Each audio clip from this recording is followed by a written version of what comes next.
بسم اللہ الرحمن الرحیم۔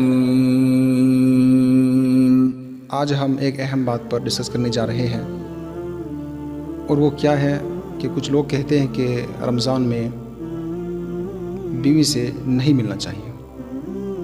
آج ہم اسی کے اوپر بات کرنے والے ہیں۔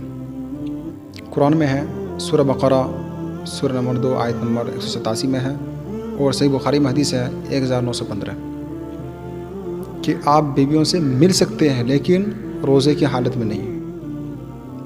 اس کا ٹائم ہے، افطاری سے لے کر صبح فجر تک آپ کے پاس وقت ہے، آپ بیوی سے مل سکتے ہیں۔ عورتیں اپنے شوہر سے مل سکتی ہیں اور مرد اپنے بیویوں سے مل سکتے ہیں، کوئی مشکل نہیں ہے، لیکن روزے کی حالت میں نہیں۔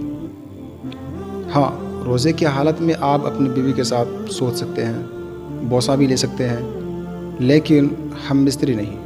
اگر ہم مستری کرے گا تو یہ بہت بڑا گناہ ہے، پھر اس کا الگ مسئلہ ہے۔ ہاں، آپ سو سکتے ہیں، آپ بیوی کے ساتھ چمٹ کر سو سکتے ہیں روزے کی حالت میں، بوسہ بھی لے سکتے ہیں، لیکن کنٹرول کے ساتھ۔ اگر آپ کنٹرول نہیں کر سکتے ہیں کہ ہم بیوی کے پاس جائیں گے تو کچھ ہو جائے گا، تو آپ بہتر ہے کہ آپ بیوی کے پاس نہ جائیں۔ اگر آپ کنٹرول کر سکتے ہیں تو پھر آپ جاؤ، کوئی مشکل نہیں ہے، لیکن علماء کہتے ہیں کہ تو نہ جائیں تو زیادہ بہتر ہے، کیونکہ برداشت کرنا بہت مشکل ہوتا ہے۔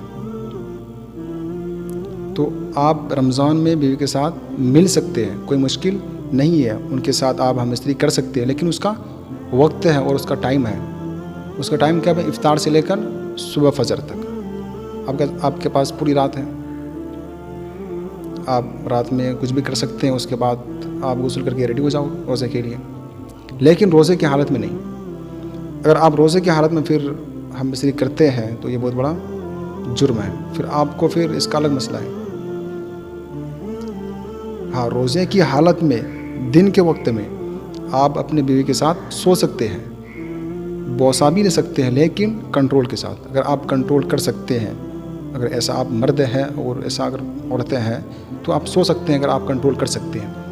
اگر آپ کو اندیشہ ہے کہ ہم کنٹرول نہیں کر سکتے تو آپ پھر نہیں مل سکتے۔